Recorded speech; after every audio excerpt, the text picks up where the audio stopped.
गोजोन्थों आंनि बड'लेण्ड नांगौ इउट्युब चेनेलाव नोंथांमोन गासैखौ बरायग्रोनानै लाबाय।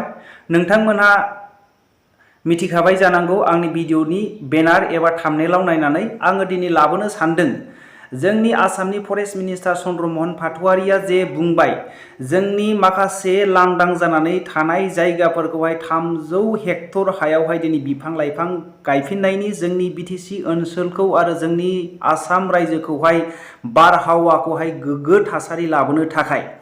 नाथाय मोनसे गिख्रंथाव बाथ्राया बेनो, मोनसे मोजांनि बाथ्रा आरो मोनसे गिख्रंथाव बाथ्रा। गिख्रंथाव बाथ्राया बेनो रायजो राजाफोर, जोंनि गोदो गोदायनिफ्रायनो रायजो जाबोखानाय माखासे हायावसो दिनै नोजोर होलायबाय नामा, जोङो बेखौहाय साननानै जोङो गिख्रंथाव मोनसे बाथ्रा बायदि मोनदों। जेन' बे गिख्रंथाव थासारिया जोंनि गेजेरावहाय आरोबाव जोंनि बर' रायजो राजाफ्रा जेन' मेगनाव मोदै फुगारनाङा, आरोबाव जोङो बेबायदिनो रिलि खालामबावनाङा, जोङो बेबायदिनो सोमावसारबावनाङा, बे जायनि सिगांनो गावनि साखाथियाव थानाय MCLA MLA दैदेनगिरिफोरजों सावरायनानै थिग खालामनानै लाखादो जेन' जोंनि गोदो गोदायनिफ्रायनो रायजो जाबोनाय हाखौ बिथांमोनहा सरकारा जेन' सेनानै लानो हाया। बेबायदिनो गोदो गोदायनिफ्रायनो एग्जाम्पल हिसाबै जोङो नुनो मोन्दों, गोदो गोदायनिफ्रायनो रायजो जाबोखानाय बर'नि हा जे बाथारमारि ओनसोलनि सुबुंफोरखौ जे 33 बिगा हाखौ दिनै सेनो थाखाय थिरांथा लादोंमोन, बिथांमोना सरकारनि मानसिफ्रा गेदेरथार भुल खालामदों आरो बिथांमोना सानदोंमोन जानो हागौ दिनै थांनाय जे बिटिसि जे हाग्रामा दैदेननाय सरकारावहाय गोरलैयैनो बिथांमोनहा गोबांथार अफिस गायसनबाय, फ्रियैनो बिथांमोनहाबो फ्रि मोनगोन सानदोंमोन।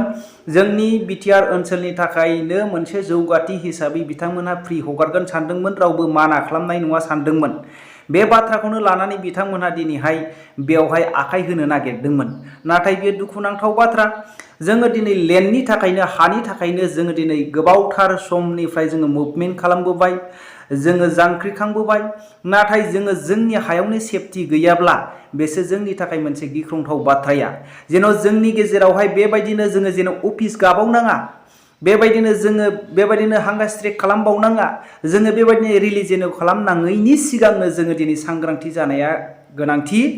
नोंथांनि ओनसोलावहाय ब्ला नोंथांनि एरियायावहाय जेन' बेबायदिनो गोग्लैसोनानै थानाय माखासे गुवार गुवार हा नुनाय दङब्ला आरो गोदो गोदायनिफ्रायनो रायजो जानाय दङब्ला बेबायदिनो नोंथांमोननि खाथिनि MCLA MLA बिथांमोनजों सावरायनायनि गेजेरजोंहाय नोंथांमोनहा कनसाल्ट खालामनानै ला, जेन' नोंथांमोनहा बेबायदिनो रिलि खालामनाङै बायदि आरो नोंथांमोननि हा हुआ दिनै सरकारनि आखायाव थाङै बायदि।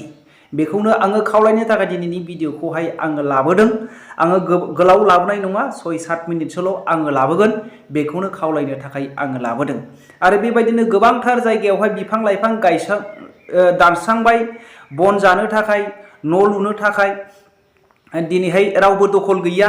बेबायदि हाखौ दिनैहाय सरकारा गायनानै दिनै सेफटि खालामोब्ला जोंनि बड'लेण्डनि थाखाय आरो जोंनि आसाम रायजोनि थाखाय मोनसे बारहावानि थाखाय बियो मोनसे गोजोनथाव बाथ्रा, मोनसे गिख्रंथाव बाथ्रा आरो मोनसे गोजोनथाव बाथ्रा। बे गोजोनथाव बाथ्राया जायोब्लाथ' जोंनि थाखायनो मोजां, बारहावानि थाखायनो।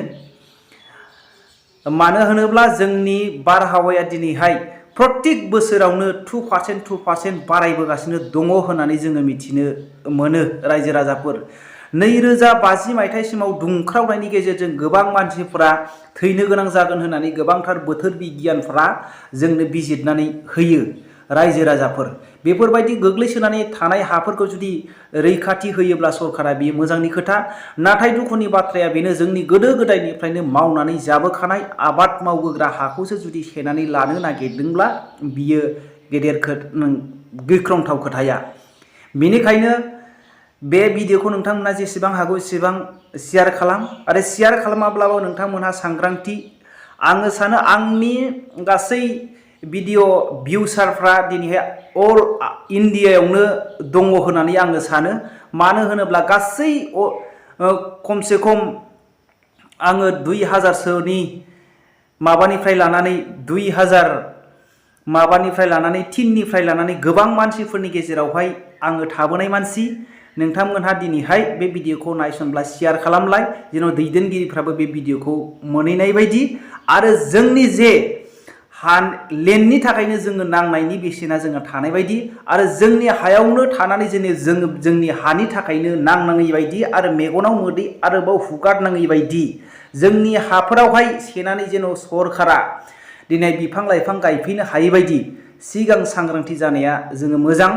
उनावहाय जोङो अफिस गानांबावै बायदि आरो जोङो बेबायदिनो रिलि खालामबावै बायदि नोंथांनि खाथिनि MCLA चेयारमेनफोरजों सावरायनानै MLA फोरजों सावरायनानै कनसाल्ट खालामनानै लाग्रोखा जेन' बिथांमोनहा जोंखौ बेबायदि हाराहास्ति खालामफैनो हायै बायदि। रायजो राजाफोर बेनि थाखायनो आङो सांग्रांथि होनो थाखाय बे दिनै भिडिअखौ लाबोनाय जादों। आरो माखासे जोंनि बर'नि दैदेनगिरिफ्राबो माखासे बाथ्राफोरखौ सेन्टिमेन्टेलैहाय साननानै जोंनि बर' रायजो राजाफोरखौ जेन' मेगनाव मोदै हुगार होबावा बिनि थाखायनो आङो बे भिडिअखौ लाबोनाय जाबाय। एथ'खिनिखौनो आङो बुंनायनि गेजेरजों बयबो बुजिखाबाय जानो हागौ। जै बर' हारिनि जै।